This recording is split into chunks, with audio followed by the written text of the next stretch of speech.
మనతో పాటు బ్రహ్మశ్రీ చాగంటి కోటేశ్వరరావు గారు ఉన్నారు. తెలుగువారికి ప్రపంచంలో ఏ మూలనున్నా గానీ, ఏమాత్రం పరిచయం అవసరం లేని ప్రపంచ ప్రఖ్యాత ప్రవచనకర్త.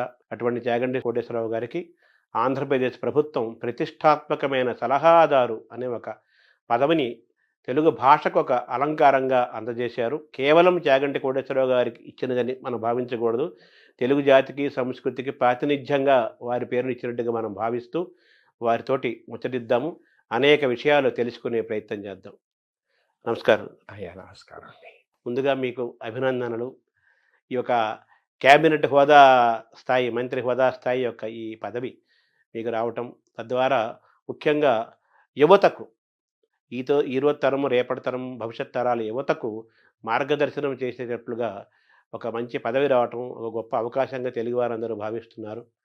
మీలాంటి వారు 4 మంచి మాటలు చెప్పటం వల్ల, వినటం వల్ల ఒక శక్తివంతమైన భారతదేశం తయారవుతుంది. బంగారు భవిత భారతదేశానికి ఏర్పడుతున్న విశ్వాసం తెలుగు ప్రజల్లో కలిగింది. మిమ్మల్ని చూస్తుంటే ఒకప్పుడు స్వామి వివేకానంద ఎంతోమంది యువతను ఆయన చాలా ప్రభావితం చేశారు. వాళ్ళ ఆలోచన విధానాన్ని మార్చారు ఆయన. అలాగే మీరు ఏది మాట్లాడినా గానీ ఒక ఆలోచనాత్మకము, శక్తివంతము, ప్రభావశీలము ఇవన్నీ ఉంటూ అన్ని రకాల వాళ్ళు, అన్ని వయసుల వాళ్ళు, అన్ని రంగాల వారు కూడా మీ ప్రవచనాలకి వాళ్ళు ఆకర్షణకు అవుతున్నారు. వాళ్ళ జీవితంలో కూడా అనేక మార్పులు వస్తున్న సందర్భాన్ని కూడా మనం గమనిస్తున్నాం. ఇటువంటి ఈ పదవి ఒక సరస్వతికి ఆభరణంగానే, మనం శంకరాభరణంలాగా సరస్వతికి ఆభరణంగా దీన్ని భావిస్తూ, మీ పైన స్వామి వివేకానంద ప్రభావం ఏదైనా ఉందా అని నాకు ఎప్పటి నుంచో అడగాలనిపిస్తుంది. అయ్యో! స్వామి వివేకానంద అంటే నాకు విశేషమైనటువంటి భక్తి, గౌరవం అండి. నాకు స్వామి వివేకానంద అంటే అంత గౌరవం ఏర్పడడానికి కారణం, ఆయన సామాన్యమైన మానవుడి యొక్క మౌలిక సమస్యని గుర్తించడంలో సఫలీకృతం అయ్యారు. దానికి పరిష్కారం చెప్పడంలో సఫలీకృతం అయ్యారు. ఏదో అప్పటికప్పుడు కాకతాళీయంగా చెప్పడం కాకుండా ఆయన ఆలోచనల్లో స్పష్టత ఉంటుంది. అందుకే ఇవాళ చెప్పిన ఆలోచన 10 సంవత్సరాల తర్వాత కూడా అదే కొనసాగుతూ ఉంటుంది. శంకర భగవత్పాదుల వాంగ్మయం ఎలా ఉంటుందో వివేకానందుడి ఆలోచన సరళ అలా ఉంటుంది. అందుకే ఆయన బాగా ఆలోచించి ఇది పరిష్కారము అని నమ్మకంతో చెప్పారు అని నాకు దృఢమైన విశ్వాసం. ఆయన మాటలకి నేను అంత ప్రభావితుడయ్యాను. ఆయన పట్ల నాకంత భక్తి గౌరవాలు కూడా ఉన్నాయి. మీ బాల్యంలో, యవ్వనంలో మీ పైన బాగా ప్రభావం చూపించిన వాళ్ళు, ఈరోజు మీరింత ఒక గొప్ప వ్యక్తిగా కీర్తి పొందటానికి, ఇంత జ్ఞానాన్ని సంపాదించటానికి ఎటువంటి ప్రేరణ పొందారు?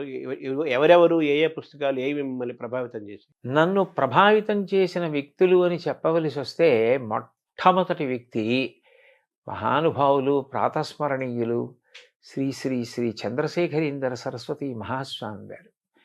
ఆయన ఒక విషయం కాదండి, అసలు కాలంలో సంధ్యాకాలం దగ్గర మొదలుపెట్టి ఒక పిల్లవాడికి ఉండవలసిన క్రమశిక్షణ, తల్లిదండ్రుల పట్ల దేనికి గౌరవం ఉండాలి, శాస్త్రం ఏం చెప్పింది, అది ఎప్పటికీ ఎట్లా అన్వయం అవుతుంది, అన్నింటినీ కూడా ఆచరణాత్మకంగా మాట్లాడటంలో అంత గొప్ప వ్యక్తి నేను వేరొకరిని గమనించలేదు. అనేక విషయాలు మాట్లాడతారు, కానీ నేను వ్యక్తిగతంగా గమనించింది ఏంటంటే, చంద్రశేఖరేంద్ర సరస్వతి మహాస్వామి వారు ఒక సామాన్య గృహిణి కర్తవ్యం దగ్గర నుంచి ఒక మహావిద్వాంసుడి కర్తవ్యం వరకు, సమాజ నిర్మాణంలో పరిపాలకుల దగ్గర నుంచి విద్యార్థుల వరకు ఆయన స్పృశించని విషయాలు లేవు. ఆయన అనుగ్రహ భాషణాలు నన్ను బాగా ప్రభావితుణ్ణి చేశాయి. ఆ పైన మా గురువుగారు రామాయణ, భారత, భాగవతాది గ్రంథాల గురించి మాట్లాడేటప్పుడు వారు పరవశంతో చెప్పినటువంటి కొన్ని మాటలు నన్ను ఆ ఇతిహాసాలు, కావ్యాలు, పురాణాల వైపుకి బాగా ఆకర్షితుణ్ణి అయ్యేటట్లుగా చేశాయి. వీళ్ళు నన్ను బాగా ప్రభావితం చేసిన వ్యక్తులు.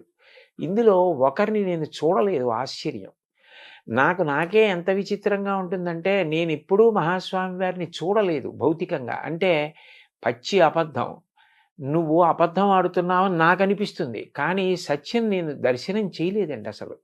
కానీ అనుక్షణం వారు నాతో ఉన్నారన్న భావన, అనుక్షణం నేను ఏది చేసినా నాకు తెలియకుండానే జీవితంలో ఏది అలవాటైపోయిందంటే, ఇది స్వామివారు అంగీకరిస్తారా, నేను ఇలా చేశానని తెలిస్తే ఇంకేమైనా ఉందా అని ఒక ఆరోగ్యవంతమైన భయం నాకు ఏర్పడడానికి ఆయన కారణం అయ్యారు. నాకు తెలియకుండా నేను ఆయనకి జవాబుదారీ అయిపోయాను ఏమిటో. అందుకని నేను చేసే ప్రతి పని మీద, నేను మాట్లాడే మాటల మీద ఆయన ప్రభావం చాలా ఎక్కువ ఉంటుంది. 2 మా గురువుగారి ఆశీర్వచనం, ఆయన పాదాలు, ఆయన నా పట్ల చూపించిన ప్రేమ, ఆయన ఆర్తి, ఆయన నాకు చెప్పిన మాటలు, అవి నాకు ఎప్పుడూ జ్ఞాపకానికి వస్తుంటాయి. వీళ్ళిద్దరూ నన్ను బాగా ప్రభావితం చేసిన వ్యక్తులండి.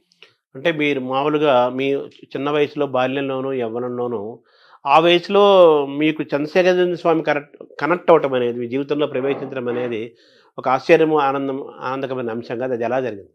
ఆ చంద్రశేఖరేంద్ర సరస్వతి మహాస్వామి వారు నా జీవితంలోకి ప్రవేశించడం అన్న మాటని అన్వయం చేయవలసి వస్తే, నేను మొట్టమొదటిసారి ఏదో ఒక పాత కాగితం, బహుశా ఇంటికి తీసుకొచ్చిన ఏ పప్పు పొట్లాలకో ఆ రోజుల్లో పాత కాగితాల్లో కట్టేవారండి.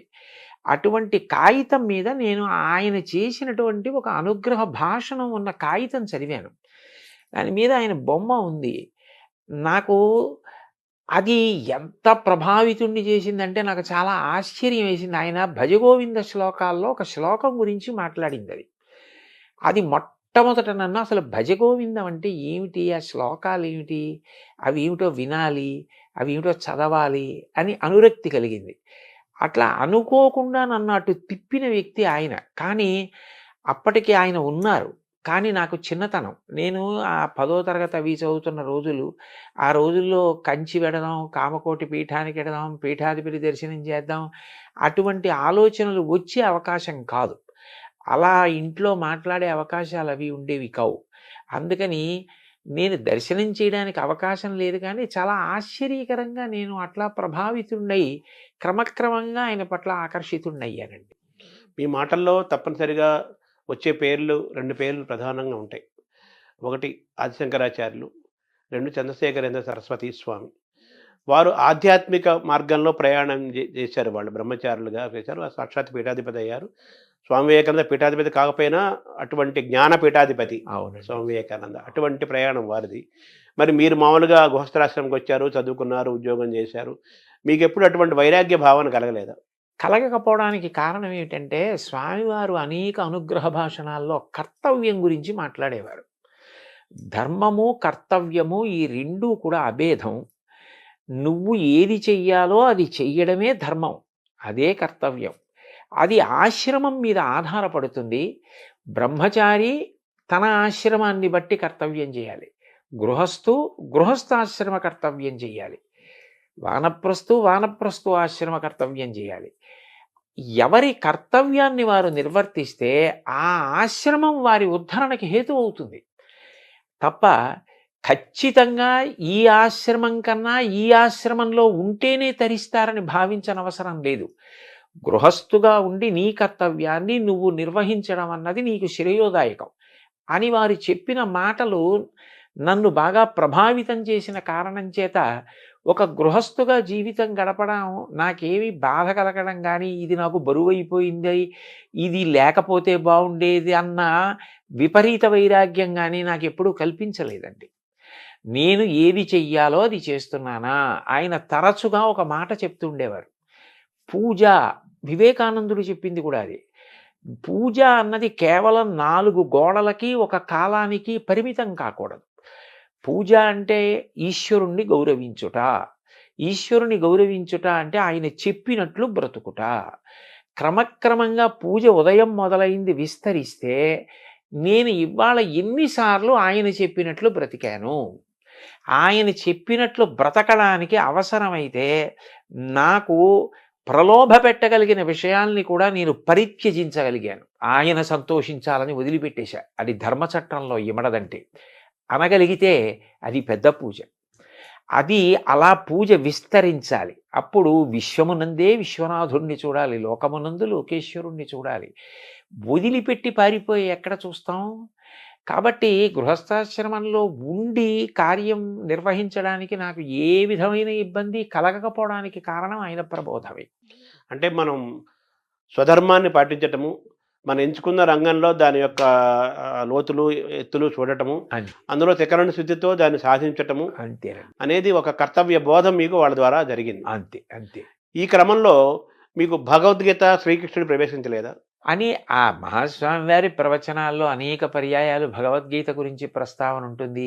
అసలు భగవద్గీత అనేటటువంటిది మనందరికీ కూడా మూల స్తంభం లాంటిది కదండి. ఏది మాట్లాడినా గీతలో గీతాచార్యుడు చెప్పినట్టు అన్న మాట ప్రస్తావనకు వస్తుంది. ఎవరి ధర్మం వారు పాటిస్తే అన్నప్పుడు స్వధర్మో నిధనం శ్రేయ అన్న శ్లోకం జ్ఞాపకానికి వచ్చేస్తుంది. నిన్ను నువ్వే ఉద్ధరించుకోవాలి తప్ప ఎవరో వచ్చి ఉద్ధరించరు. నీ కర్తవ్యం నువ్వు చేస్తే నిన్ను నువ్వు ఉద్ధరించుకోవడమే. ఉద్ధరేణాత్మనాత్మానం ఆత్మానమవసాదయేత శ్లోకం వచ్చేస్తుంది. కాబట్టి మహాత్ముల బోధలను పరిశీలించడంలో, అనుష్ఠించడంలో మన ప్రమేయం లేకుండానే గీత కూడా చొచ్చుకుని ప్రవేశిస్తుందండి. అంటే మనకు జగద్గురువులు శ్రీకృష్ణ పరమాత్మ జగద్గురువు, ఆది శంకరాచార్యులు జగద్గురువులు. అసలు మనకు కనిపించే తల్లిదండ్రులు మనకు పాఠాలు చెప్పే మార్గదర్శించే గురువులతో పాటు వాళ్ళు ఎక్కడి నుంచో మనకు మార్గదర్శనం చేస్తున్న జగద్గురువులు ఆది శంకరాచార్యులు, వ్యాసుడు, అవును. శ్రీకృష్ణ పరమాత్మ కదా. అయితే మీరు ఇప్పుడు నాయకత్వ లక్షణాలు ఏర్పడటం, రీడర్షిప్ రెండూ ఉన్నాయి మీకు. ఇవి ఎలా వచ్చాయి, ఎలా ఏర్పడ్డాయి? అవి ఈ కారణం చేత వచ్చాయి అని చెప్పడం కష్టమేమో కానండి. బహుశా అలా ఏర్పడడానికి కారణం మాత్రం ఏదైనా ఒక లక్ష్యాన్ని పెట్టుకున్నప్పుడు ముందుగానే దాని గురించి తరచి ఆలోచించి, ఈ లక్ష్యాన్ని పెట్టుకున్న తర్వాత మధ్యలో విడిచిపెట్టకుండా నేను సాధించడానికి ప్రయాణం చెయ్యాలి. ఎందుకనంటే ఒక లక్ష్యాన్ని పెట్టుకుని మీరు బయలుదేరారనుకోండి, మిమ్మల్ని పొగిడేవాళ్ళు, మీ వెనక నిలబడేవాళ్ళు, మిమ్మల్ని సమర్థించే వాళ్ళు ఎలా ఉంటారో, రాళ్ళేసేవాళ్ళు, దాని గురించి ఏమీ తెలియకపోయినా ఏవేవో మాట్లాడేవాళ్ళు కూడా ఉంటారు. హేతుబద్ధమైనటువంటి సలహా ఏది మన లక్ష్యాన్ని చేరుకోవడానికి పనికొస్తుందో దాన్ని స్వీకరిస్తూ, మిగిలిన దాని గురించి అంతగా అంటకాగిపోకుండా వాళ్ళు నా లక్ష్యశుద్ధిని అర్థం చేసుకోవాలి అని భగవంతుణ్ణి ప్రార్థించి స్నేహభావంతో వాళ్ళ పట్ల ఉదాసీన భావం వహించడం అలవాటైతే మన ప్రమేయం లేకుండానే మనకి నాయకత్వ లక్షణం వస్తుంది. అందరినీ నడిపించగలం. లేకపోతే ఏమవుతుందంటేనండి, ముందు పొగిడితే పొంగిపోవడం, ఎవరో తెగిడారని కుంగిపోవడం అలవాటైపోయిన వాడు తానే ఉద్ధాన పతనాల్లో పడిపోతే వెనక ఎవరిని నడిపించగలడు? అప్పుడు తను ఏది అనుకున్నా దాన్ని సాధించడం అన్నది సాధ్యమయ్యే విషయం కాదు. మీకు నేను ఈ విషయంలో కొద్దిగా చొరవ తీసుకుని నన్ను నేను పొగుడుకోవడానికి కాదు, ఒక్క విషయం చెప్తాను. నేను మహాస్వామి వారి అనుగ్రహ భాషణాలు చాలా చదివా. ఆయన ఏది చెప్పినా సాధికారికంగా సంతోషంగా చెప్తారు. ఒక్కసారి ఆయన గోమాత గురించి చేసిన అనుగ్రహ భాషణంలో, ఒక పీఠాధిపతిగా గో సంరక్షణ కొరకు నేను చెయ్యవలసినంత చేయలేకపోయానేమో అని నాకు బాధ కలుగుతూ ఉంటుంది అన్న మాట నేను చదివాను. నాకు చాలా బాధ కలిగింది. అంటే ఆయనకి ఇంకా గో సంరక్షణ విషయంలో తగినంత చేయలేకపోయానన్న బాధ ఉంది. అప్పుడు నా కర్తవ్యం అంటూ ఏమైనా ఉంటే ఆయన నమ్మిన వాడిగా నేను కొన్ని గోవుల్ని కాపాడడానికి ముందుకు వెళ్ళి, ఏదో నేనొక్కడిని గోవుల్ని రక్షించడం కాదు, గో సంరక్షణం అన్నదాన్ని ఎందుకు చెయ్యాలి అన్నది వ్యాప్తి చెందేటట్టుగా చెయ్యడానికి ప్రయత్నం చెయ్యాలి. అప్పుడు ఆయన సంతోషిస్తారనిపించింది. మొదలుపెట్టాం గోశాల. మీరు వచ్చి చూశారు.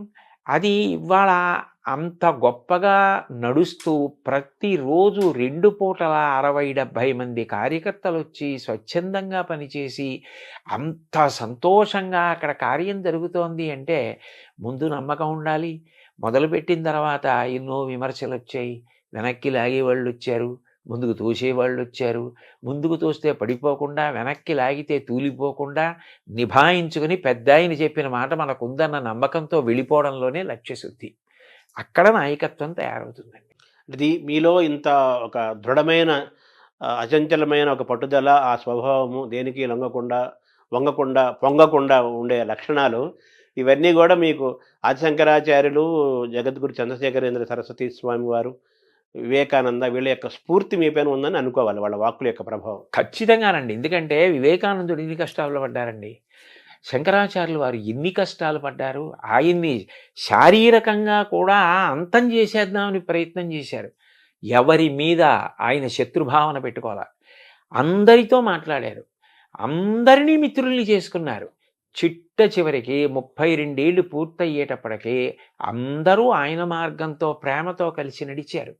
ఆయన మీద ఒక కాపాలికుడు మంత్రప్రయోగం చేశాడు. ఆయన మీద ఎన్ని జరిగాయి, ఆయన వాటన్నిటికీ చెలించిపోలేదు. నిభాయించుకుని ముందుకు నడిచారు. జగద్గురువులుగా అంత గొప్ప స్థానాన్ని సంపాదించుకొని ఇవాళ ప్రపంచమంతా 2 చేతులెత్తి నమస్కరించి 32 ఏళ్ల వయస్సులో ఇన్ని చేయడం ఎవరికి సాధ్యం? శంకరాచార్యుల వారికి తప్ప. అంటోంది అంటే ఆయన కన్నా గొప్ప నాయకుడు ఎక్కడుంటారండి?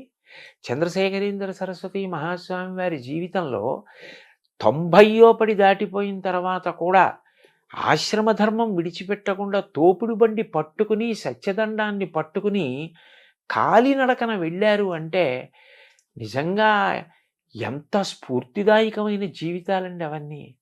ఎంత నిబద్ధతతో ఆశయాలకి ఎలా కట్టుబడ్డారు. వారిని విమర్శించిన వారు ఉన్నారు ఆయన కాలంలో. ఈ వాదం తప్పు, భగవంతుడు ఏమిటి, భక్తి ఏమిటి అన్న వాళ్ళు ఉన్నారు. కానీ ఆయన నమ్మినదేదో దాన్ని ఆయన అలా ఆదరించారు. అన్నిటికన్నా విశేషం ఏంటంటే ఇతరులను కూడా అంత గౌరవించారు. ఏదో తన భావానికి వ్యతిరేకించిన వాళ్ళని ఆయన ఎప్పుడు విమర్శించడం కానీ తక్కువ చేయడం కానీ చేయలేదు.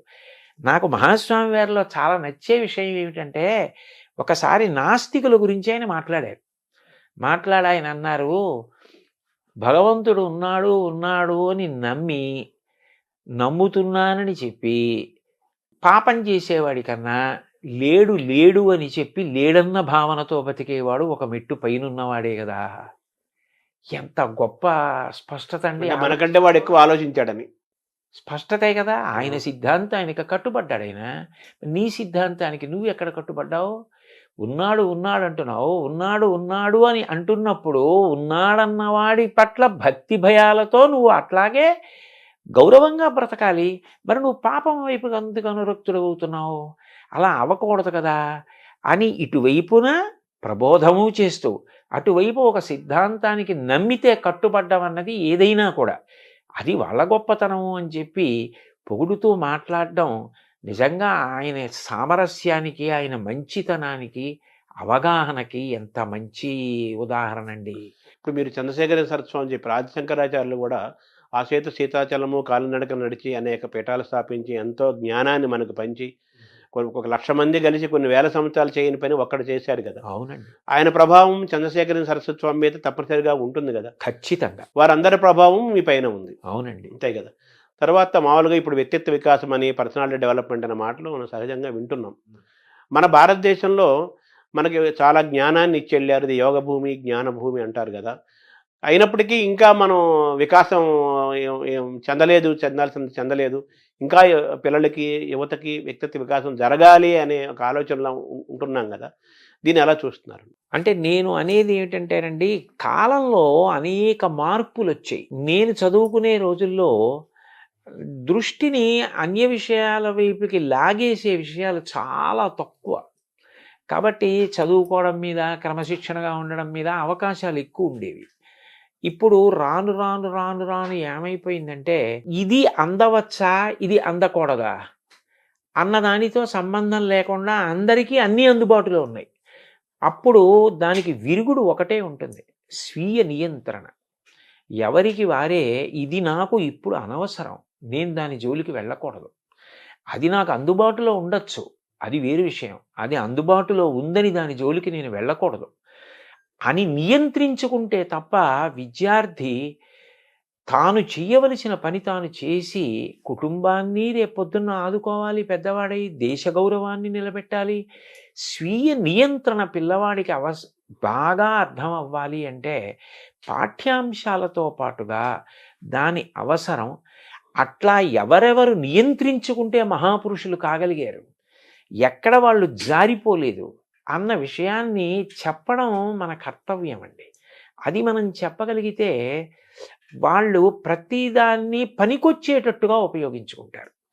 అట్లా ఉపయోగించుకున్నాడు అనుకోండి, చక్కగా వాళ్ళు వృద్ధిలోకి వస్తారు, దేశానికి పేరు ప్రఖ్యాతులు వస్తాయి, తల్లిదండ్రులు సంతోషంగా ఉంటారు. నేను ఇద్దరు పిల్లల్ని పెంచాను, పెద్ద చేశాను, చదివించాను, ఇప్పుడు మనవలు చదువుకుంటున్నారు. ఒకటి తాతగారి స్థాయికి వచ్చేసాను కాబట్టి ఆ అనుభవం ఉంది. 2 కొన్ని వేల ఆధ్యాత్మిక ప్రవచనాలు చేశా.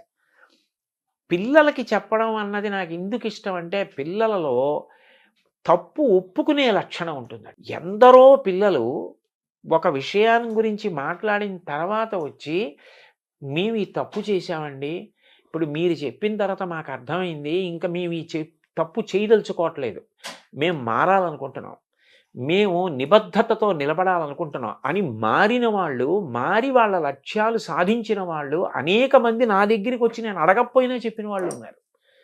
అంటే పిల్లల్లో మార్పుకి ఒక మాట కారణం అవుతోంది కదా. అయినప్పుడు అది చెప్పవలసిన అవసరం ఉంది. కాబట్టి ఇది ఒకప్పుడు అవసరం, ఒకప్పుడు అవసరం లేదన్న మాట ఉండదు. ఎప్పుడూ అవసరం అయి ఉంటుంది. అందున స్వీయ నియంత్రణ యొక్క అవసరం పెరిగే కొద్దీ ఇటువంటివి చెప్పవలసిన అవసరం కూడా అంత అవసరం పెరుగుతూ ఉంటుందండి. అంటే కాలమాన పరిస్థితుల్లో అన్ని మార్పులు వస్తుంటాయి. కొన్ని దూరం అవుతాయి, కొన్ని దగ్గర అవుతుంటాయి. అది కాలమాన పరిస్థితుల్లో వేల సంవత్సరాల మానవ పరిణామ క్రమంలో కృతయుగం నుంచి ఈ నేటి యుగం వరకు సహజంగా జరిగే ప్రక్రియ అది. కాలం గొప్పది కదా బేసిక్గా.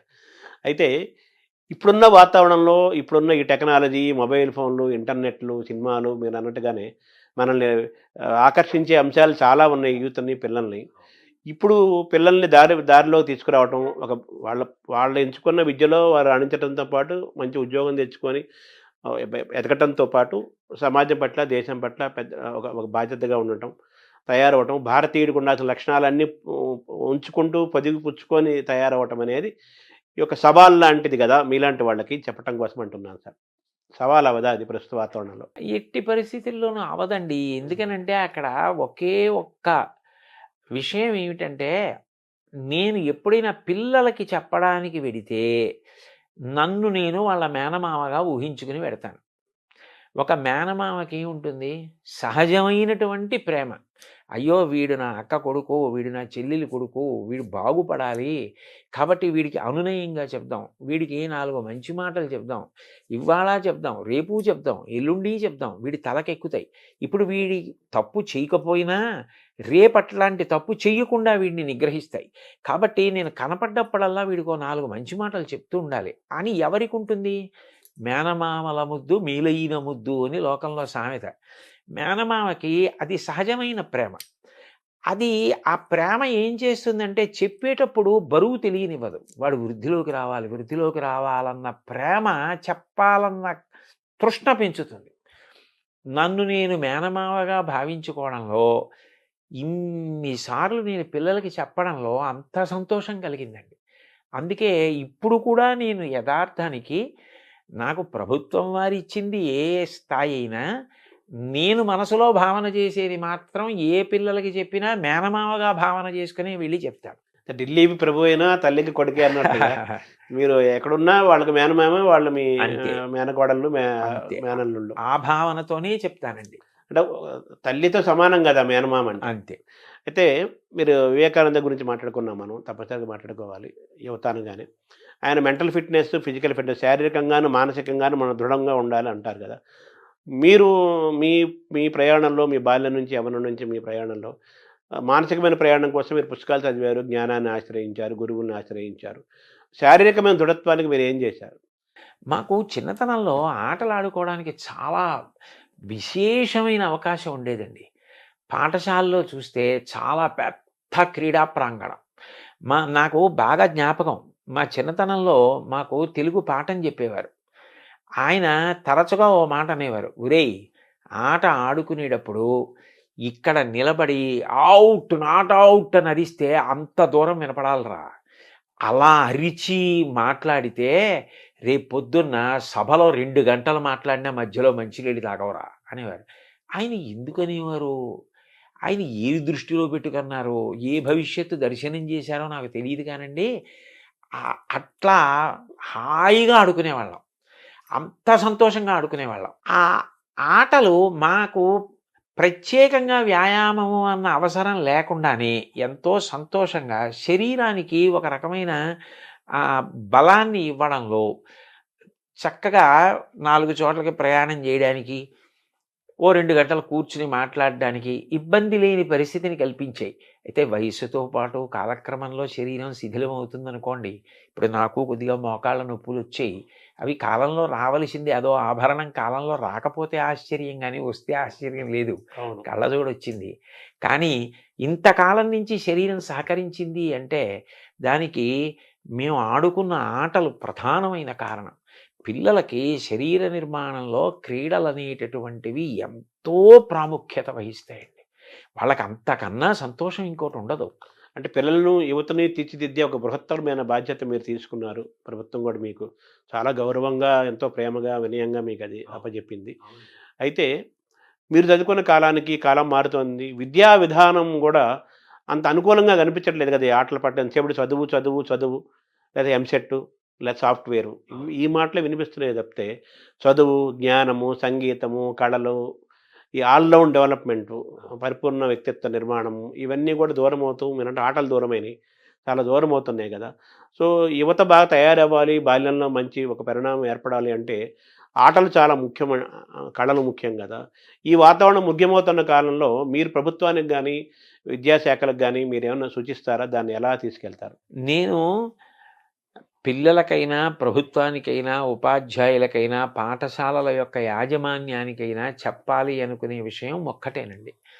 అసలు ముందు శరీరం అన్నది దృఢంగా ఉండి, శరీరం సహకరిస్తే అప్పుడు ఆ వ్యక్తి ఏదైనా చేయగలుగుతాడు. శరీరం దృఢంగా లేకపోతే అతను మానసికంగా ఎంత బలవంతుడైనా కార్యం చేయలేడు. మానసికంగా ఎంత ధైర్యం ఉన్నవాడైనా శరీరం సహకరించకపోయినా చేయలేడు. మనసుకి శిక్షణ ఉండాలి. మనసు ధైర్యంగా ఆటుపోట్లను ఎదుర్కోవాలి. శరీరం కార్యం చేయడానికి ఆరోగ్యవంతంగా సహకరించాలి. శరీరం సహకరించాలంటే 2 ఉండాలి. ఒకటి మంచి ఆహారం తినాలి. ఏదో రుచి కోసం కాదు. ఆహారం అనేది శరీర నిర్మాణానికి పనికొచ్చేదై ఉండాలి. అటువంటి ఆహారం తినడం మీద ఆభిముఖ్యం ఉండాలి. 2 వ్యాయామం లేకపోతే సంధిబంధాలు సడలిపోతాయి. అవి రేపొద్దున్న ఉపయోగపడవండి. ఓ 2 మైళ్ళు నడవవలసొస్తే నడవలేరు. ప్రయాణం చేయలేరు. ఎండలో నిలబడవలసొస్తే నిలబడలేరు.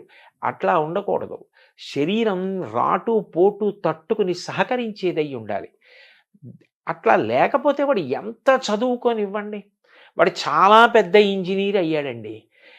అయితే మాత్రం అతను ఎండలో ఒక అరగంట నించోలేకపోతే, ఓ 4 మైళ్ళ దూరం ఒక పూటంతా తిరగలేకపోతే, అతను ఎలా ఈ కార్యాన్ని సాధించగలుగుతాడు? మోక్షగుండం విశ్వేశ్వరయ్య గారు అంత వృద్ధుడైపోయిన తర్వాత కూడా ప్రధానమంత్రి అడిగారు అని చెప్పి విమానం ఎక్కి చాలా తక్కువ ఎత్తులో గంగానది అవన్నీ పరివాహక ప్రాంతాలన్నీ పరిశీలించి ఆనకట్టల నిర్మాణానికి సూచనలు చేశారు. అంత నియమబద్ధంగా, అంత ఆరోగ్యంగా ఉండేవారు. దానికి పూర్వం ఉన్న పెద్దలందరూ పాటించిన ఆహారం, వ్యాయామం ఈ 2 చాలా అవసరం. అవెంత అవసరమో మానసికంగా మనిషి ఏదైనా కష్టం వచ్చినప్పుడు తట్టుకోవడానికి సిద్ధంగా ఉండాలి. ఎందుకనంటే ఎప్పుడూ మనం అనుకున్నట్టు జరిగితే ఆశ్చర్యం ఏముంటుందండి? లోకంలో అన్నీ మనం అనుకున్నట్టు జరగవు. ఒక్కొక్కసారి మనం ఒకటి అనుకుంటాం, అది జరగదు. చతికిల పడకూడదు. ధైర్యంగా ముందుకెళ్ళాలి.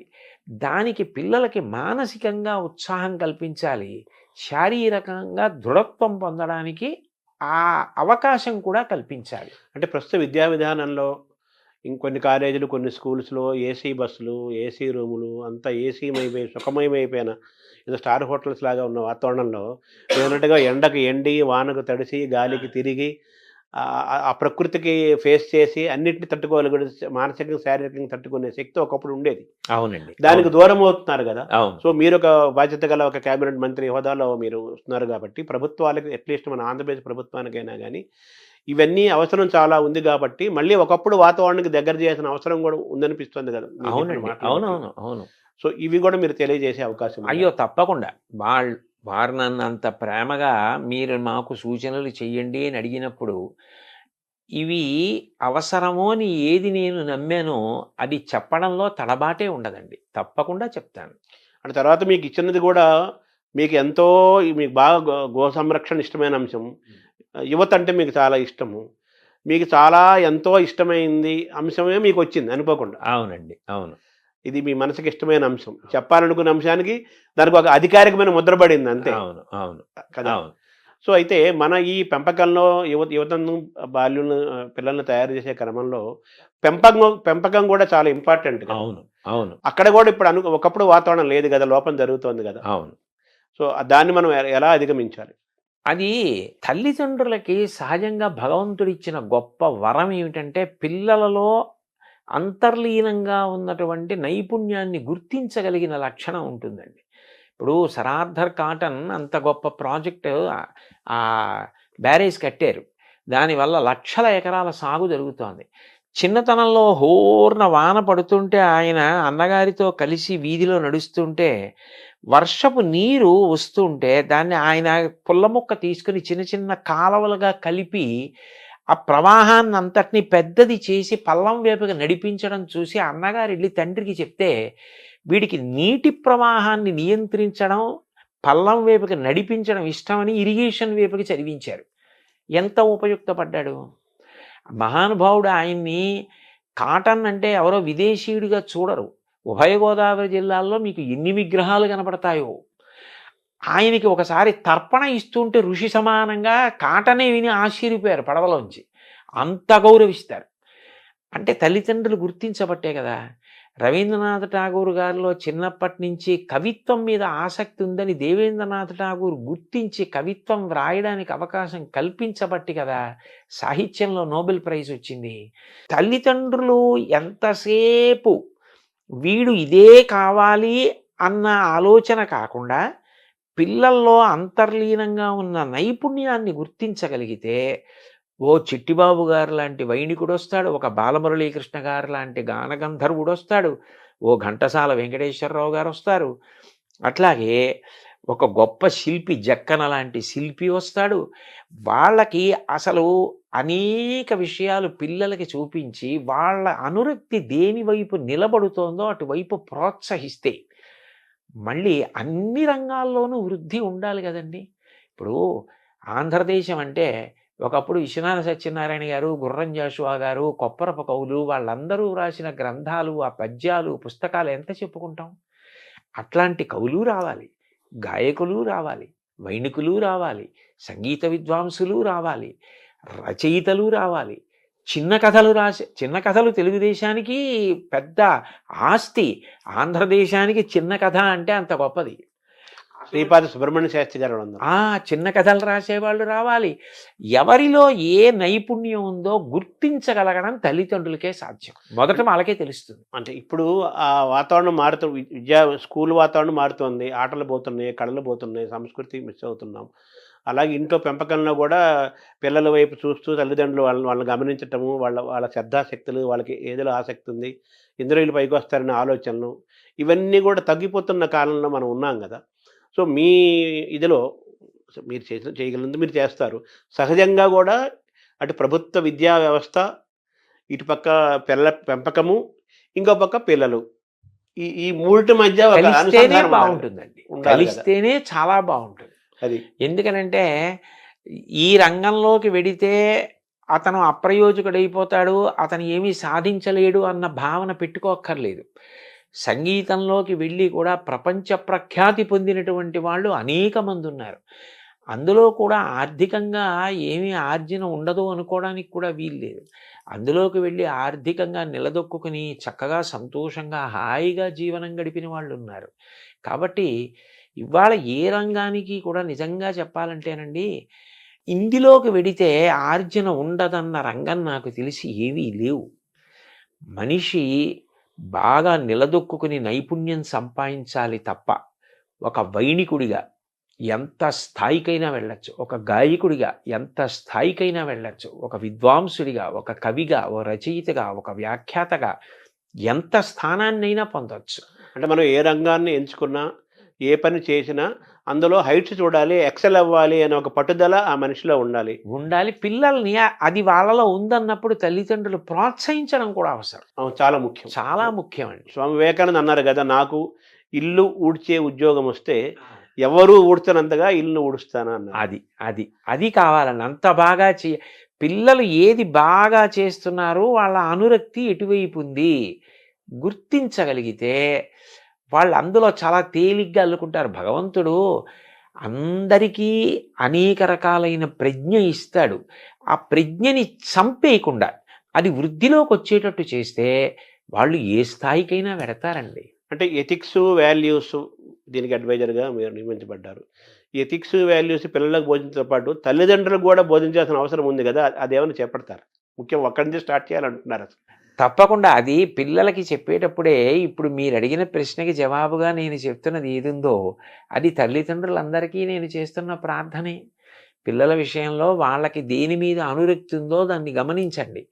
ఆ అనురక్తి వైపుకి వాళ్ళని నడిపించడం చాలా తేలిక. అట్లా నడిపిస్తే వాళ్ళు వృద్ధిలోకి వస్తారు. బాబుగారు చిన్నప్పుడు బొగ్గట్టుకుని బొమ్మలు గీస్తే వాళ్ళ అమ్మగారు ప్రోత్సహిస్తే కదూ అంత గొప్ప చిత్రకారుడు అయ్యారు. ఎవరు దేనిలో ప్రఖ్యాతి వహించడానికి అవకాశం ఉందని అనుకుంటున్నారో దాన్ని ప్రోత్సహిస్తేనే వాడు ఆ రంగంలో నిలదొక్కుంటాడు.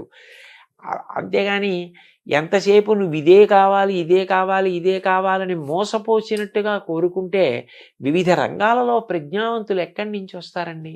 అంటే మీరు ఏర్పాటు చేసే సమావేశాలు గానీ, లేకపోతే వీటిల్లో క్లాసెస్‌లో గానీ, తల్లిదండ్రులు గూడా మీరు ఆహ్వానించాలి గదా! అయ్యో! అనేక సందర్భాల్లో తల్లిదండ్రుల్ని కూడా కూర్చోపెట్టడం, తల్లిదండ్రులు ఉన్న సభలకి ప్రత్యేకంగా వెళ్ళి మాట్లాడడం కూడా ఉందండి. అట్లా కూడా నేను మాట్లాడిన సందర్భాలున్నాయి. ఉపాధ్యాయులు, తల్లిదండ్రులు వీళ్ళ యొక్క పాత్ర చాలా ప్రధానమైంది గదా! యువత, బాల్యులు మంచి తయారవ్వాలంటే. వాళ్ళందరినీ గూడా మీరు చేసే వర్క్‌షాపులు గానీ, రేపు భవిష్యత్తులో చేయబోయే కార్యక్రమాల్లో వీళ్ళందరినీ తప్పనిసరిగా తీరాలి. కలిపే ప్రయత్నం మీరు తప్పనిసరిగా చేస్తారు.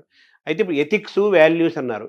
ఈ మాటలు వినటానికి ఇప్పుడు ప్రస్తుత కాలంలో ఇవి చాలా బరువుగాను, పెద్దగాను, సత్యదూరంగాను అనిపిస్తున్న మాటలు గదా! విలువలు లేవంటున్నారు. ఎథిక్స్ అమ్మో అది అంటున్నారు. ఇది ఛాలెంజ్‌గా లేదా? దీన్ని మనం మళ్ళీ సొంతం చేసుకుంటాం. ఎథిక్స్, లేదండి. వాల్యూస్ నిజానికి ఎందుకంటే మీరు ఒక్కటి ఆలోచించండి. మిగిలిన ప్రాణులన్నింటికీ కూడా ఒక్కటే ధర్మం. పశుధర్మం అంతే. దానికి నీతి పాటించాలి, నియమం పాటించాలి అని చెప్పలేరు. ఒక పెద్ద పులికి ఆకలేస్తే నిండు గర్భిణి అయి అప్పుడే ప్రసవిస్తున్నటువంటి ఒక లేడిని కూడా చెనకి తింటుంది. అది దాని ధర్మం. దానికి అహింస, దయ బోధించలేరు. మంచి గుణములన్నీ ఉండి తీరవలసింది ఎవరికి అంటే మనిషికి. మీరొక్కటి ఆలోచించండి. నీతి అన్నది ఒక్కటి విడిచిపెట్టేస్తే ఎవరికీ భద్రత ఉండదు. ఎందుకనంటే ఏ క్షణాన ఎవరు ఎవరిని కాటేస్తారో, ఎవరు ఎవరిని మోసం చేస్తారో తెలియని పరిస్థితి ఉంటుంది. అభద్రతాభావం అన్నది ఉండిపోయిన నాడు, శాంతి లేని నాడు ఎవరు ఎంత చదువుకున్నా, ఎవరు ఎంతంత పదవులలో ఉన్నా దాని వలన ఏది ప్రయోజనం? ఏదీ లేదు. తాను ప్రశాంతంగా ఉండవలసింది, అందరినీ ప్రశాంతంగా ఉంచవలసింది మనిషి ఒక్కడే. ఆ మనిషి అన్ని జీవులు ప్రశాంతంగా ఉండేటట్టు చేయడం నీతిని పాటించడం ద్వారానే. అది పాటించడం వల్ల అంత పెద్ద ప్రయోజనం ఉన్నప్పుడు అది బరువు అవ్వవలసిన అవసరం ఏముంది? ఇప్పుడు నా కూతురుంది. నా కూతురు బయటికి వెళ్ళినప్పుడు భద్రంగా ఉంటుందన్న నమ్మకం నాకు కలగాలి. వేరొకరి కూతురు బయటికి వెళ్ళినప్పుడు భద్రంగా ఉంటుందన్న భావన వారికి కలగాలి. అప్పుడు వారి కూతురి విషయంలో నేను మర్యాదగా ప్రవర్తించాలి. నా కూతురి విషయంలో వారు మర్యాదగా ప్రవర్తించాలి. ఎవరు మర్యాదగా ప్రవర్తించకపోయినా శాంతి లేదు. ఆ నియమపాలనం చేసి నీతిని పాటించవలసిన వాడు మనిషి ఒక్కడే. ఎందుకనంటే ఒక ప్రాణి వేరొక ప్రాణి యొక్క విభూతిని వాడుకోదు. మహా అయితే ఆహారం కోసం తింటుందంతే. ఏనుగు దంతం పెద్ద పులికి అక్కర్లేదు. ఏనుగు దంతంతో బొమ్మ చేసేవాడు మనిషి. నెమలి నాట్యం చూసి నాట్యం నేర్చుకునేవాడు మనిషి. గాడిద మీద బరువులు మోయించేవాడు మనిషి. గుర్రం ఎక్కి ఎత్తైన ప్రదేశాలకు వెళ్ళేవాడు మనిషి. ఏ ప్రాణిలో ఏ విభూతి ఉంటే దాన్ని వాడుకునేవాడు మనిషి. అయినప్పుడు ఆ మనిషి తాను ప్రశాంతంగా ఉండాలి, చుట్టూ ఉన్న వాళ్ళని ప్రశాంతంగా ఉంచాలి, సమస్త జీవులను ప్రశాంతంగా ఉంచాలి. మనిషి కట్టు తప్పాడనుకోండి, అతని ఒక్కడితో పోదండి. ఏటికి వరదొస్తే ఒక ఊరికి ప్రమాదం, సముద్రానికి ఉప్పెనొస్తే పెను ప్రమాదం. అంటే ఈ జీవ వైవిధ్యము, బయోడైవర్సిటీ అని మనం ఈరోజు ఇబ్బంది పడుతున్నాం గదా!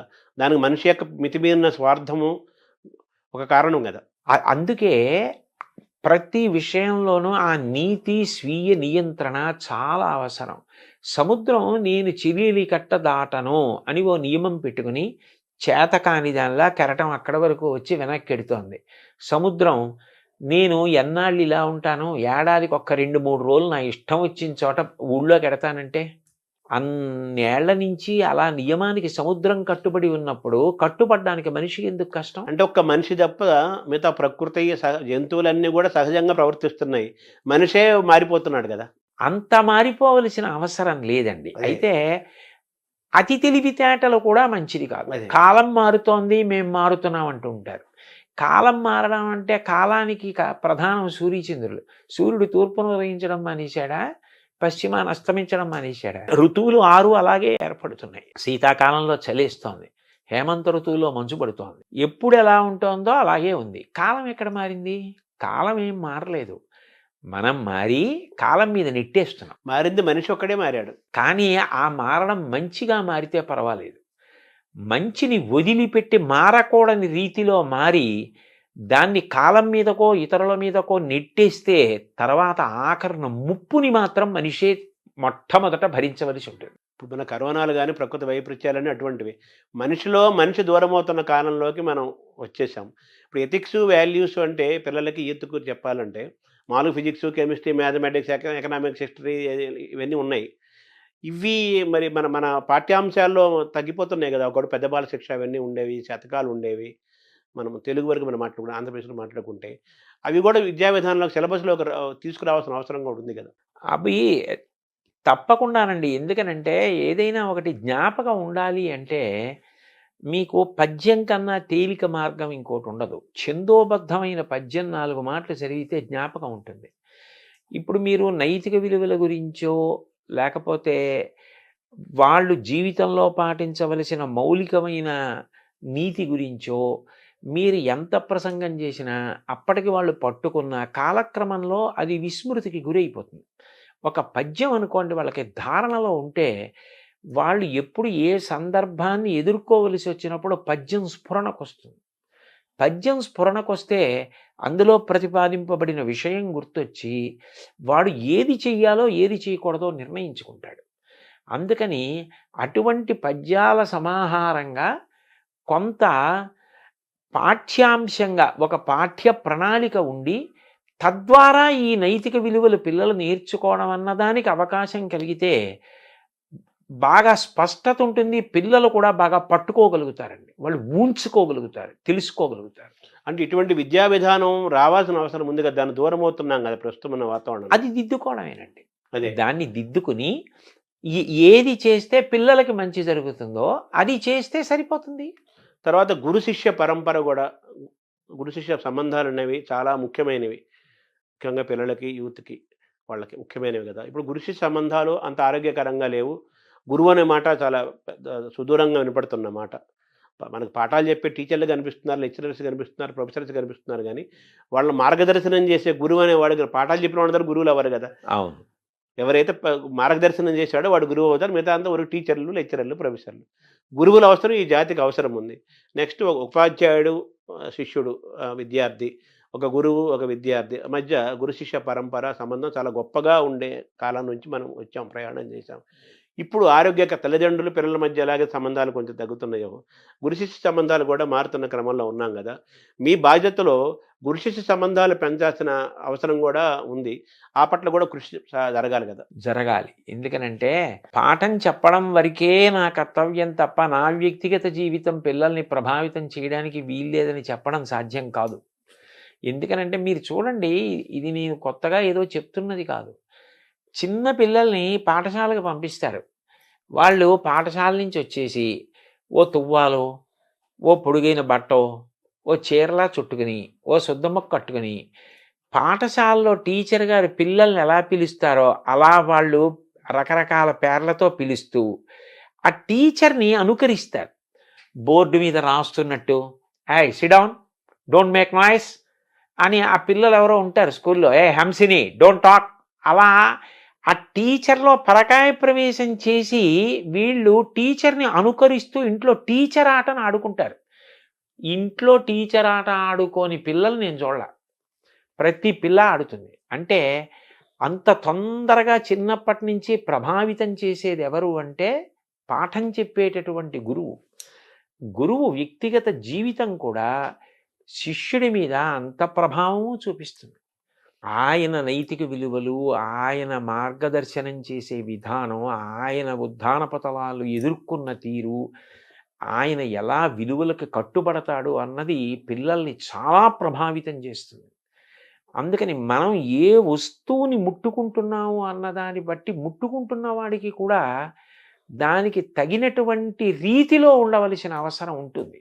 అందుకని గురువులు కూడా పిల్లలు సక్రమంగా ప్రభావితులయ్యేటట్టుగా వ్యక్తిగత జీవితంలో క్రమశిక్షణ పాటించడం అవసరం అయి ఉంటుందండి.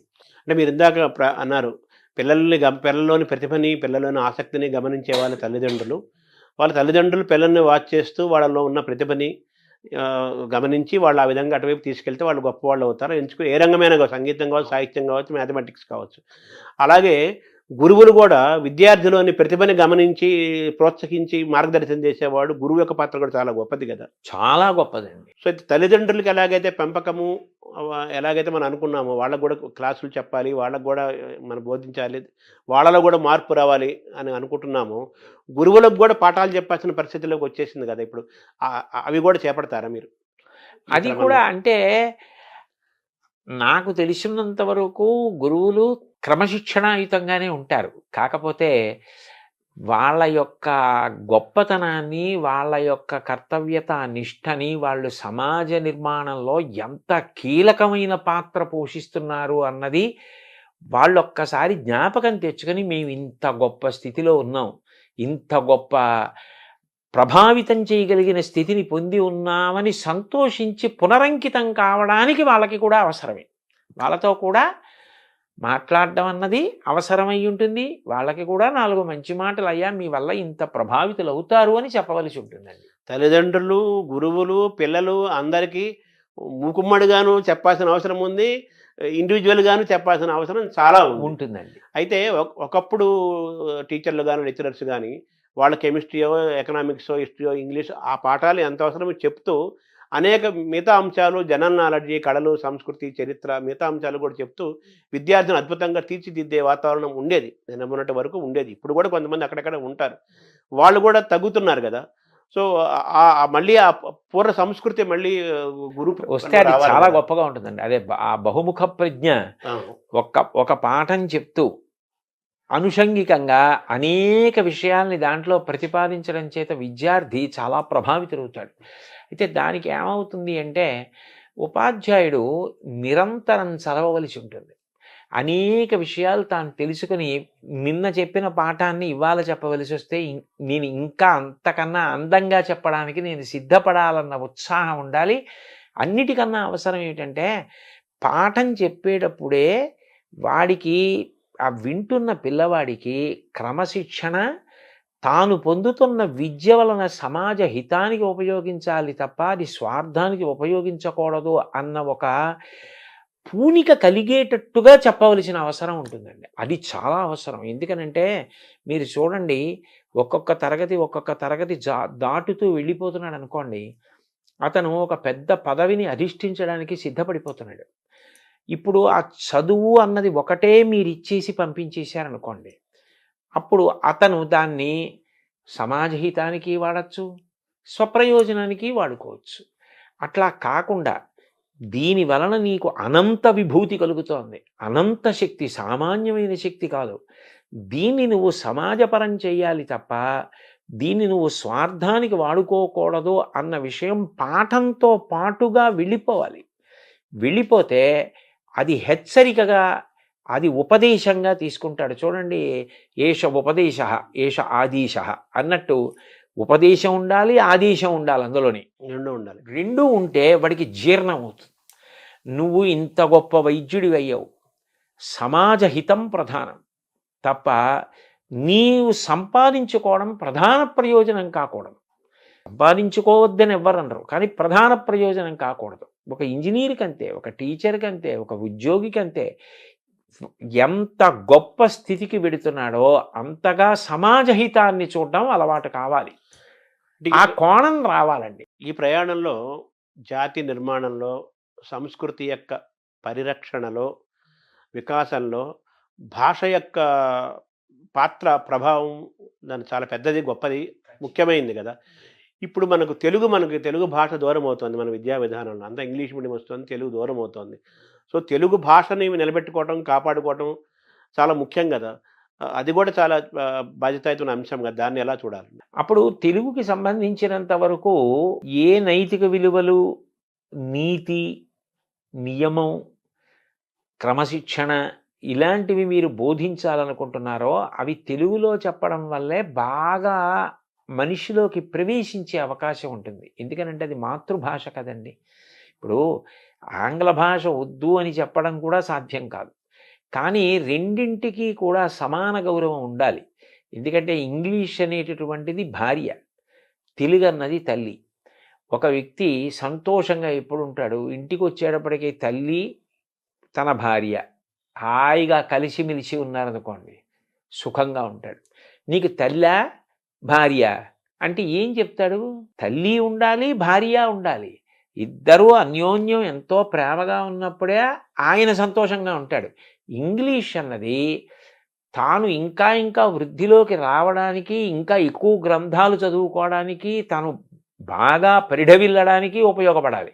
తెలుగు అన్నది మౌలికంగా తను ఎక్కడ పుట్టాడు, ఆ సంస్కృతి ఏమిటి, ఆ సంస్కృతిని నిలబెట్టుకోవడానికి, తను ధరించడానికి, అందులో ఉన్న వాంగ్మయం, దానికి ఉన్న కళలు, వాటిని పోషించుకోవడానికి అది అవసరం.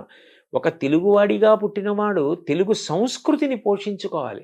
సంస్కృతి పోయిందనుకోండి అర్థమే లేదు, మూలమైపోయినట్టు. ఆ సంస్కృతిలో భాష భాగం కదా, ప్రధానమైన భాగం కదా. కాబట్టి తెలుగు అనేటటువంటిది ఈ నైతిక విలువల బోధనకి తెలుగులో ఉంటే పిల్లలకి తేలికగా అర్థమవుతుంది. ఇప్పుడు మీరు ఆంగ్ల భాషలో ఏదో వేమన శతకం చెప్పడం కన్నా, ఆంగ్ల భాషలో సుమతీ శతకం చెప్పడం కన్నా, సుమతీ శతకాన్ని తెలుగులో చెప్పడం ఎంత తేలిగ్గా ఉంటుంది. సుమతీ శతకం తెలుగులో చెప్పు, షేక్స్పియర్ గురించి ఇంగ్లీష్లో చెప్పు, ఎవరు కాదంటే కబీర్ గురించి హిందీలో చెప్పు. అందుకని నీతి, నియమం ఇలాంటివి చెప్పవలసి వచ్చినప్పుడు తెలుగులో చెప్పడమే అందం. అంటే 1వ తరగతి నుంచి ఇంటర్మీడియట్ వరకు సరే ఇంగ్లీష్ అవసరము, సమాజం, ఉద్యోగము అవసరం, ఎవరు కాదంటం లేదు. అదేం కొత్త విషయం ఏం కాదు. ఇంగ్లీష్ తెలిగు వాళ్ళకి కొత్తదేం కాదు. సర్వేపల్లి రాధాకృష్ణన్ ఆయనకంటే ఎవరున్నారు గురువు? ఇప్పుడు ఆయనకి అంత ఇంగ్లీష్ వచ్చు, తమిళ వచ్చు, చాలా భాషలు వచ్చు కదా. పివి నరసింహరావు ప్రధానమంత్రిగా చేశాడు, ఆయనకి ఎన్ని భాషలు వచ్చు. ఎన్ని భాషలే నేర్చుకోవాలి, కానీ మన తల్లి భాషను కాపాడుకోవాలి. మీరు ఎథిక్స్ అవన్నీ బాగా చేరాలంటే మాతృభాషలన్నీ బాగా చేరతాయి. కాబట్టి కనీసం 1వ తరగతి నుంచి ఇంటర్మీడియట్ వరకు తెలుగు కంపల్సరీగా ఒక సబ్జెక్టుగా ఉండాలి. మీరు అన్నట్టుగా ఎథిక్స్, వాల్యూస్ బాగా చేరాలి అంటే తెలుగు మాతృభాష, ఏ భాష అయితే ఆ భాష, మన తెలుగు కాబట్టి తెలుగు తప్పనిసరిగా ఉండాలి అనేది మీరు చెప్పే అంశం. సో ఆ విధంగా కూడా మీ కృషి చేస్తారు, ప్రభుత్వానికి ఈ విషయాలు కూడా తెలియజేసే ప్రయత్నం చేస్తారు. అయితే ఆరోగ్యం కూడా చాలా ఇంపార్టెంట్. మీరు ప్రారంభం అన్నారు ఫిట్నెస్ గురించి, దృఢత్వం. ఇప్పుడు మీరు అన్నారు నాకు ఒకప్పుడు బాగా ఉండేవాడిని, ఇప్పుడు కాస్త కళ్ళజోడు వచ్చింది, కొంచెం మోకాళ్ళ నొప్పులు వచ్చినాయి అంటే ఇప్పుడు 60 దాటిన తర్వాత, 50 ఏళ్ళు 60 దాటిన తర్వాత ఇప్పుడు చిన్నపిల్లలకే కళ్ళజోడులు వచ్చేస్తున్నాయి. సో కాబట్టి ఆరోగ్యం కూడా చాలా ఇంపార్టెంట్ కదా. సో ఆరోగ్యం పట్ల ఒక అవగాహన కలిగించటము, ఆహార నియమాలు, ఇవి కూడా యువతని, బాల్యాన్ని శక్తివంతంగా నిర్మాణం చేయడంలో ఆరోగ్యం యొక్క పాత్ర చాలా ముఖ్యం కదా. వాటిని కూడా మీరు టచ్ చేస్తారా? ఖచ్చితంగానండి, అనుమానం లేకుండా. నేను పిల్లల్ని ఉద్దేశించి చేసినటువంటి ప్రసంగాల్లో దీన్ని స్పృశించకుండా ఎప్పుడూ మాట్లాడను. ఎందుకనంటే అసలు మూలం శరీరమే కదండి. శరీరం అన్నది అత్యంత ప్రధానమైనటువంటి విషయం. అందులో ఏది పడితే అది పడేస్తే అది ఆరోగ్యంగా ఉండమంటే ఎట్లా ఉంటుంది? దాంట్లో ఏది వెళ్ళాలో అది విడితేనే అది మీరు చేయవలసిన పనికి అనుగుణంగా మీకు సహకారం చేస్తుంది. కాబట్టి దాని విషయంలో పరాకు పనికిరాదు. 2, మీరు ఒకటి గమనించండి, అనారోగ్యం తనంత తాను మీ ప్రమేయం లేకుండా అనుకోకుండా వచ్చిందనుకోండి, అది వేరు, దానికి ఎవరిది తప్పు కాదు. ఆరోగ్యం మీద ప్రభుత్వం కోటాను కోట్ల రూపాయలు ఖర్చు పెట్టవలసిన అవసరం లేకుండా పౌరులు ఎవరికి వారు ఆరోగ్యంగా ఉండడం పట్ల జాగ్రత్త వహించడం అలవాటై, జాతి గౌరవంగా ఆరోగ్యంగా ఉండడం అలవాటు చేసుకుందనుకోండి, వైద్య ఆరోగ్య శాఖ మీద ఎంత ఖర్చు తగ్గుతుందంటారు? ఒక్క డిస్పోజబుల్ నీడిల్ వాడాలి అంటే, కొనాలి అంటే ఎంత అవుతుంది? ప్రతిరోజు కొన్ని లక్షల మందికి ఆ రక్తం తీయాలి అంటే డిస్పోజబుల్ నీడిల్స్ వాడాలంటే ఎన్ని కోట్ల రూపాయలు అవుతుంది. అది వాళ్ళ ప్రమేయం లేకుండా వాళ్ళు ఏ తప్పు చేయకపోయినా ఏదో అనారోగ్యం వచ్చిందనుకోండి, అది ఎవరు దాన్ని తప్పు పట్టరు.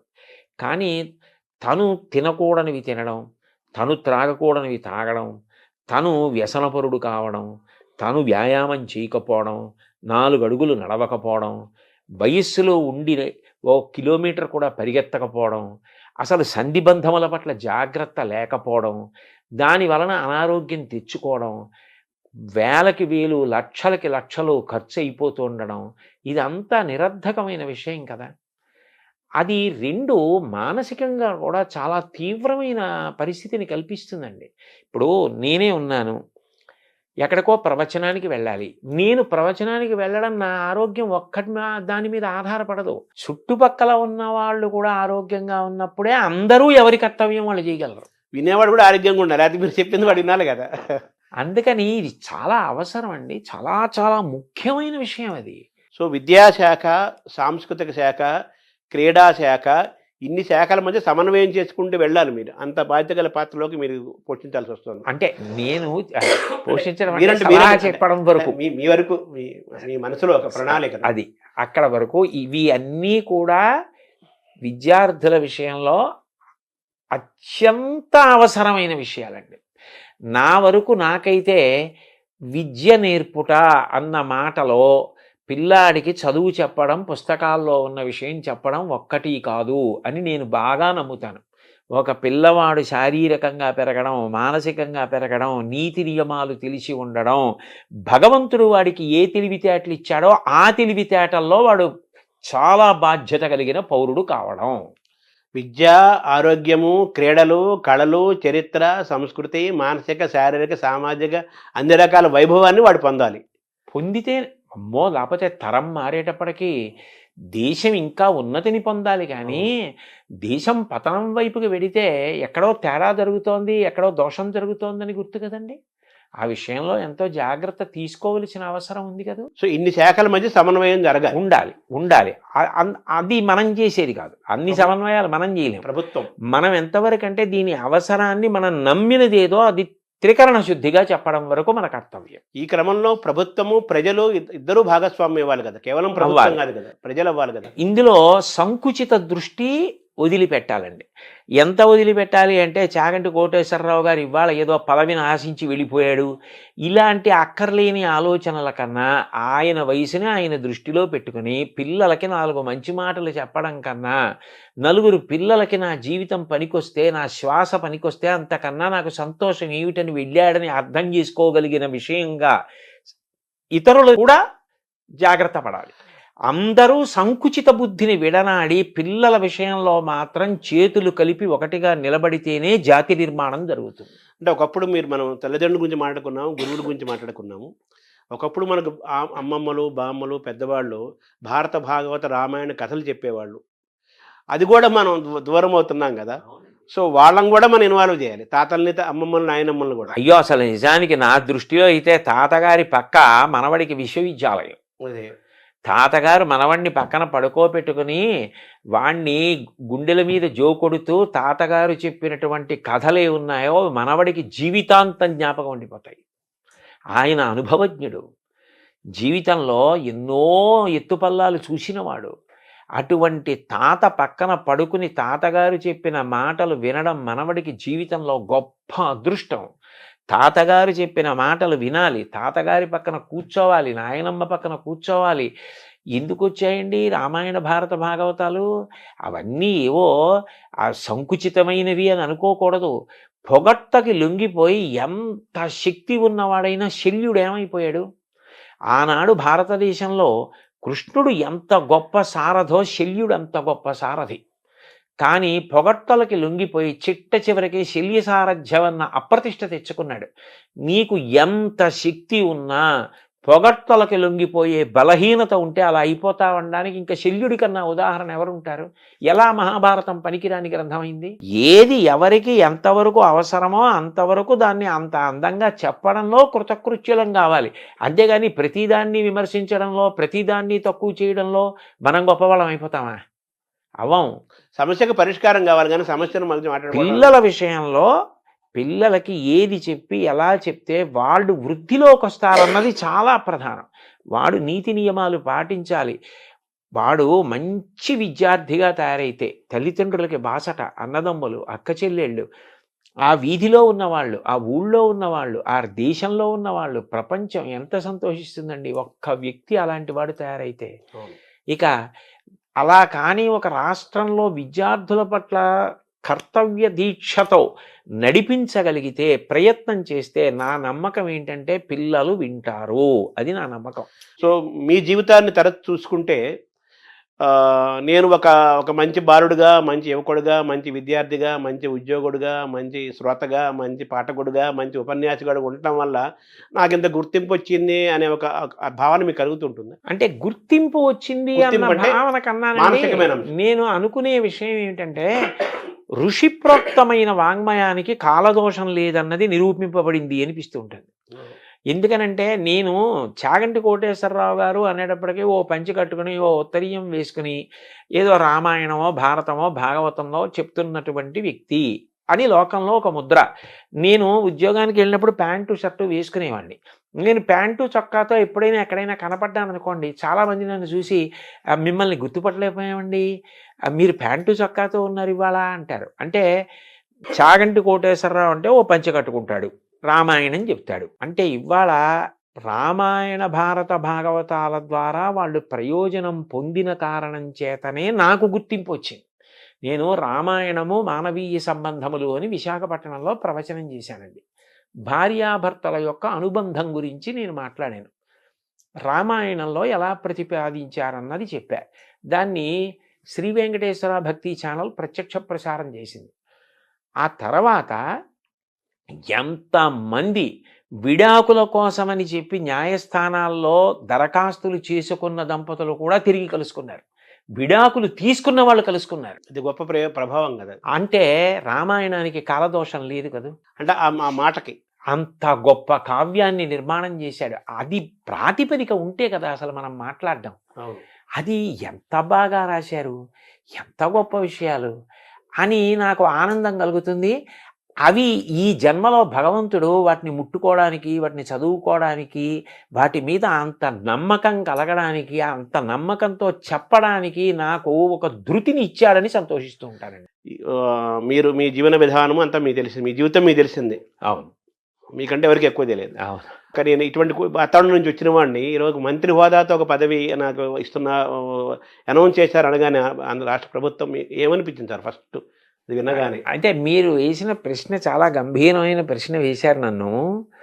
ఇందులో నేను మీతో ఏ అరమరిక లేకుండా ఒక విషయం ప్రస్తావిస్తాను.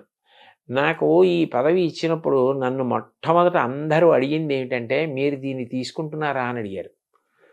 నేను తీసుకుంటున్నాను అని చెప్పాను.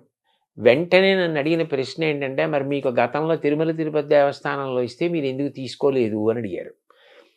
ఇప్పుడు ఒకటి తీసుకోవడం, ఒకటి తీసుకోకపోవడం అన్నది కేవలం మన వ్యక్తిగత అభిప్రాయం ఒకదాని మీదే ఉండదండి. నేను ఇదే ముఖ్యమంత్రి గారు చంద్రబాబు నాయుడు గారు నాకు ఒకప్పుడు ఇలాగే సలహాదారు పదవి ఇచ్చారు, ఎంతో గౌరవంగా ఇచ్చారు. కానీ నేను అప్పుడు తీసుకోలేదు. కారణం ఏమిటంటే, నేను భారత ఆహార సంస్థలో ఇంకా పదవీ విరమణకి దగ్గరికి వెళ్ళిపోయాను. ఆ సందర్భంలో ఇంకా నాకు ఇప్పుడు మారి ఇంకొక చోటుకి వెళ్ళి మళ్ళీ ఇక్కడ పదవీ విరమణ చేయడానికి కాగితాలు పెట్టుకోవడం ఇవి ఇబ్బంది వచ్చేస్తుందని నేను ఆ సమయంలో వెళ్ళలేదు. వెళ్లకుండా నేను ఉండిపోయాను. ఆ పదవి నాకు వద్దండి అని చెప్పేశాను. రెండవసారి నాకు జగన్మోహన్ రెడ్డి గారు ముఖ్యమంత్రిగా ఉన్న కాలంలో తిరుమల తిరుపతి దేవస్థానం ధర్మ ప్రచార పరిషత్తుకి సలహాదారుగా ప్రకటించారు. ప్రకటిస్తే నేను అప్పుడు వద్దని చెప్పాను. ఎందుకు చెప్పానంటే, అప్పటికి నాకు 7-8 నెలల వరకు కూడా ఈ ఉపన్యాసాలకి నేను తేదీలు ఇచ్చేసి ఉన్నాను. అది ఒక్కొక్క సబ్జెక్ట్ ఏమవుతుందంటేనండి 30 రోజులు అలా చెప్పే ఉంటాయి. అవి చాలా పెద్ద పెద్ద సబ్జెక్ట్స్ చెప్పవలసినవి ఉన్నప్పుడు ఇంకా ఖాళీ ఉండదు. అప్పుడు నేను ఒక సమావేశం పెడితే వెళ్ళలేను. నాకే తెలుసు ఆ విషయం. నేను అది కూడా ఎక్కడో ఉంటాను. అనంతపూర్‌లో 4 రోజులుండి సమావేశాలు చెప్పి అక్కడి నుంచి బళ్ళారి వెళ్ళొచ్చు, లేకపోతే శ్రీకాకుళం వెళ్ళొచ్చు. ఈ పక్కనే వెళ్ళాలని నియమం ఏమి ఉండదు. అప్పుడు అకస్మాత్తుగా ఓ సమావేశం పెట్టి మీరు రండి అంటే నేను రాలేనండి అని చెప్పాలి. ఇప్పుడు దేనికి తీసుకున్నట్టు ఆ పదవి? నేను వెళ్ళలేనన్న విషయం నాకు తెలుసు. వాళ్ళు నన్ను అడిగిందేమిటి? సలహా చెప్పండి ఏదైనా అని అడిగారు. నేను ఏం చెప్పానంటే, దానికి నాకు పదవి వద్దండి. కారణం ఏమంటే, నేను ఇంత ఒత్తిడిలో ఉన్నాను. నేను రాలేను సమావేశాలకి. నా వలన నిజంగా మీకు ఏదైనా సలహా కావాలి అంటే, పదవే అక్కర్లేదు. మీరు నాకు ఫోన్ చేసినా నేను చెప్పగలిగిందైతే చెప్తానండి అని చెప్పా. అట్లాగే నేను చెప్పిన ప్రవచనాలు వెంకటేశ్వర భక్తి ఛానల్ వారు ఎన్నో సంవత్సరాలుగా వేస్తున్నారు. నేనెప్పుడు వాళ్ళు ఏది అడిగినా నేను చెప్పినవి వాళ్ళకిచ్చా. నేను ఎవరి దగ్గర పైసా పుచ్చుకోను. అందుకని అప్పుడు ఆ పదవి తీసుకోలేదు. ఇప్పుడు పదవీ విరమణ చేసేశాను. ఇప్పుడు నాకు ఏదో కొన్ని కొన్ని ఉపన్యాసాలు నేను ఒప్పుకున్న ఉన్నాయి.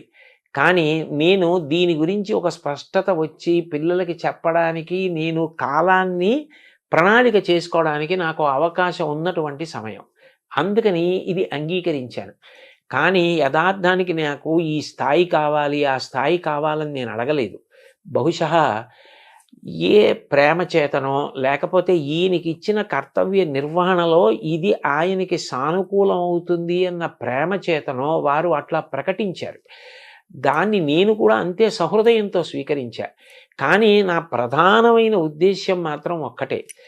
నేను పిల్లలకి ఉపయోగపడగలిగిన 4 మంచి మాటలు పిల్లలకి చెప్పగలిగిన నా వల్ల ఒక్క పిల్లవాడు తన మార్గాన్ని మార్చుకుని చెడు వైపుకు వెడుతున్న పిల్లవాడు ఇది చెడు వద్దు అని మారగలిగిన నీ దేశానికి గొప్ప సేవ చేసినట్లు భావిస్తా. ఎందుకనంటే మీరు ఆలోచించండి, ఒక్క పిల్లవాడు గాడి తప్పి ఒక తప్పు వైపుకు వెళ్ళిపోతే వాడు రేపొద్దున్న ఎంత పెద్ద నేరస్తుడవుతాడో, ఎంత ప్రమాదకరమైన వ్యక్తి అవుతాడో, వాడి వల్ల దేశానికే ఎంత అప్రతిష్ట వస్తుందో. నేను చెప్పిన మాటలు ఒక్క పిల్లాడినటువంటి మార్గం నుంచి తప్పించగలిగాయి అనుకోండి. మా అమ్మ 9 నెలలు కష్టపడి కని ప్రసవ వేదన పొంది నన్ను ప్రసవించినందుకు నా జన్మకి సార్థక్యం. ఒకటి మాత్రం నేను మనసు విప్పి త్రికరణ శుద్ధిగా చెప్తున్నాను శర్మగారు మీకు, నేను బ్రతికినంత కాలం బ్రతకను. ఎందుకనంటే 65 ఏళ్ళు వచ్చాయి. ఇంకో 65 ఏళ్ళు మాత్రం ఒక్కనాటికి బ్రతకను. నాకు ఎంతో ఓపిక ఉండే కాలం మహా అయితే ఇంకొక 6 ఏళ్ళు 7 ఏళ్ళు. ఆ తర్వాత శరీరం శిథిలం అవడం అనేది సహజంగా ఉంటుంది. ఇంత ఓపిక కూడా ఉండదు. ఇంతకాలం నయా పైసా ఆశించకుండా ఆధ్యాత్మిక ప్రవచనాలు చేశా.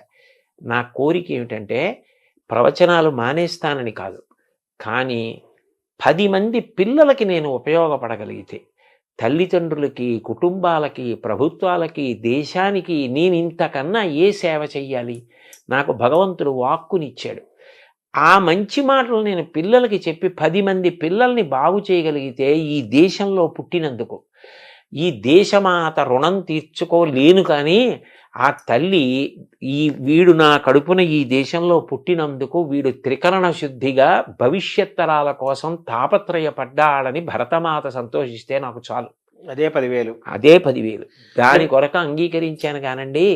నిజానికి ఇతర విషయాలు వాళ్ళు ప్రేమతోటి గౌరవంతోటి ఇది బహుశः ఈయనకి ఉపయోగపడుతుందని కల్పించిన స్థానం అని నేను అనుకుంటున్నాను. దానివల్ల మీకు సహజంగా తీసుకున్నారు. నేను ఎవరిని ఇది ఇవ్వండి అని ఎప్పుడు అడగలేదండి.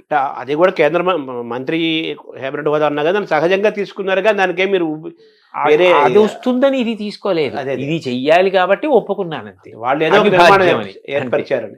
అయితే మీ కార్యక్షేత్రము ఎలా ఉంటుంది? తర్వాత మీ ఏ స్వేచ్ఛతో మీరు ప్రవచనాలు చెప్పటము, గో సంరక్షణ ఏం నడుస్తూనే ఉంటాయి. అయ్యో, అది ఇప్పుడు అకస్మాత్తుగా పూజ పూర్తయితే అక్షతలు నీళ్లు వదిలేసినట్టు వదిలేసేది కాదు కదండి. అది నా సప్తధాతువుల్లో జీర్ణమైపోయిన విషయం. అవును, అది నాకు ఎంతో సంతోషకరం. అది నేను వదిలిపెట్టేయలేను. నేను ఎప్పుడూ భగవంతుణ్ణి ప్రార్థన చేసేది కూడా ఒకటే. నేను ఒక ప్రవచనం చేసేటప్పుడు నా దృష్టి అన్య విషయాల వైపుకి వెళ్ళదు. ఎప్పుడైనా పూజ చేసేటప్పుడు వెళ్ళొచ్చేమో, జపం చేసుకునేటప్పుడు వెళ్ళొచ్చేమో, ప్రవచనం చేసేటప్పుడు కుదరదు. ప్రవచనం చేసేటప్పుడు దాని మీదే ఉంటుంది దృష్టి. అంటే ప్రవచనం చేసేటప్పుడు నేను వెళ్ళిపోగలిగితే భగవంతుని వైపే దృష్టి పెట్టి వెళ్ళిపోతానని నాకు ఒక పెద్ద ఆశ. అలాంటిది నేను ప్రవచనాలు వదిలేస్తానని ఎలా అనుకుంటాం? వదలలేను. కానీ నేననేది ఏంటంటే ప్రవచనానికి విద్యార్థులకి సంబంధం లేదని అనుకోకూడదు. నేను మొన్న విశాఖపట్నంలో ప్రవచనానికి వెళుతుంటే బోలెడంతమంది పిల్లలు ఉన్నారు. నేను ఎందుకో వచ్చారు లా ఉందనుకుని సభలోకి వెళ్ళిపోయారు. రెండో రోజు కూడా సభలోకి వెళుతుంటే పిల్లలు అందరూ ఉన్నారు. నేను అందులో ఒక అమ్మాయిని పిలిచి అడిగా, అమ్మాయి ఏమి నువ్వు వచ్చావు అని అడిగాను. అడిగితే ఆ పిల్లంది, మాకు ఇది ఆధ్యాత్మిక ప్రవచనంలా అనిపించదండి, మాకు ఇందులో మేము పాటించవలసిన విషయాలు అనేకం అర్థమవుతున్నాయి. రాటు పోటు తట్టుకుని నిలబడ్డం అంటే ఏమిటి అన్నది మేము రాముడి గురించి మీరు చెప్తున్నప్పుడు వింటున్నాం. ఏ వయసు అమ్మాయి సార్ అప్పుడు? ఆ అమ్మాయి ఆ పక్కనే గాయత్రి ఇంజనీరింగ్ కాలేజ్ అని ఉందండి, 20 అందులో చదువుకుంటున్నటువంటి పిల్ల.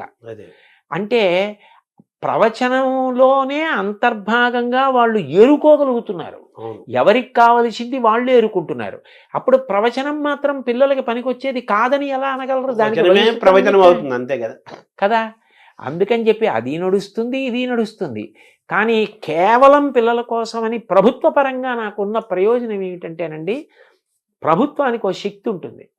పిల్లలందరినీ కూర్చోపెట్టగలదు, ఉపాధ్యాయుల్ని కూర్చోపెట్టగలదు, తల్లిదండ్రుల్ని కూర్చోపెట్టగలదు. ఎక్కడైనా సమన్వయంలో మనం ఈ మార్పు చేద్దాం, ఇది బాగుంటుంది అనిపించింది అనుకోండి, చెయ్యగలదు. వాళ్ళది సార్వభౌమాధికారం. అప్పుడు నేను ఈ దేనికోసం ప్రయత్నిస్తున్నానో అది సాధించడం తేలిక. అంటే మనం అనుకున్న విద్యా నిర్మాణం ఒక కానీ మంచి పని చేయగలుగుతాం. వాళ్ళ చేతిలో వ్యవస్థలు ఉంటాయి. తర్వాత వాళ్ళు జీవో తీసుకొచ్చి పాలసీస్ తీసుకొచ్చేసి అన్ని విద్యా విధానం అన్ని మార్పులు చేర్పులు చేయగలుగుతారు. ఇలాంటి వాతావరణం ఉంటే మంచి విద్యార్థులు తయారవుతారు, మంచి యువత తయారవుతారు అని చెప్తే మీరు చేయడానికి వాళ్ళకి గవర్నమెంట్ కాబట్టి అది అవకాశం ఉంటుంది. అందుకని నేను ఆ పదవిని స్వీకరించడానికి కారణం అండి. మీ కార్యక్షేత్రం ఎక్కడ ఉంటుంది? నేను ఎక్కడ ఉంటే అదే కార్యక్షేత్రం. అంతే, ఈ స్వేచ్ఛ మీదే. అంటే ఎందుకనంటే నేను ఎప్పుడు ఎక్కడ మాట్లాడుతున్నా ఇది మాత్రం మరింత బాగా గుర్తు పెట్టుకుని ఉంటాను. ఎందుకంటే సభలో 10 మంది పిల్లలున్నా పిల్లలకి పనికొచ్చే మాట కూడా కలపడానికి ప్రయత్నం చేస్తూనే ఉంటాను. అప్పుడు నేను ఎప్పుడు ఎక్కడ ఏది మాట్లాడుతున్నా నాది కార్యక్షేత్రంగానే మాట్లాడుతూ ఉంటానండి. సో మీలో ఉన్న ఆనందాన్ని గమనిస్తుంటే ఏదో స్కూల్ కొత్త పుస్తకాలు గురించి పిల్లవాడు ఎంత ఆనందపడతాడో అలాగా మీరు నాకు చాలా ఇష్టమైన పనికి మీకు బాగా దగ్గర అవుతున్నాననే ఒక ఆనందం మీరు నాకు అనిపిస్తుంది. చాలా సంతోషం శర్మ గారు. మీతో నేను మనసు విప్పి ఈ సందర్భంలో ఒక విషయం చెప్తా. సాధారణంగా ప్రవచనాలకి పిలిచేవాళ్ళు ఏదో రామాయణం చెప్పండి, భారతం చెప్పండి, భాగవతం చెప్తానంటారు. నేను అంత సంతోషంగా చెప్తా. కానీ పిల్లలకి చెప్పడానికి అన్న కోరిక తీరాలని నేను పదవీ విరమణ చేసేసిన తర్వాత ధర్మవర్ధిని అని ఒక సంస్థని పెట్టి నేను ₹1,00,000 ఇచ్చాను ఆ సంస్థకి.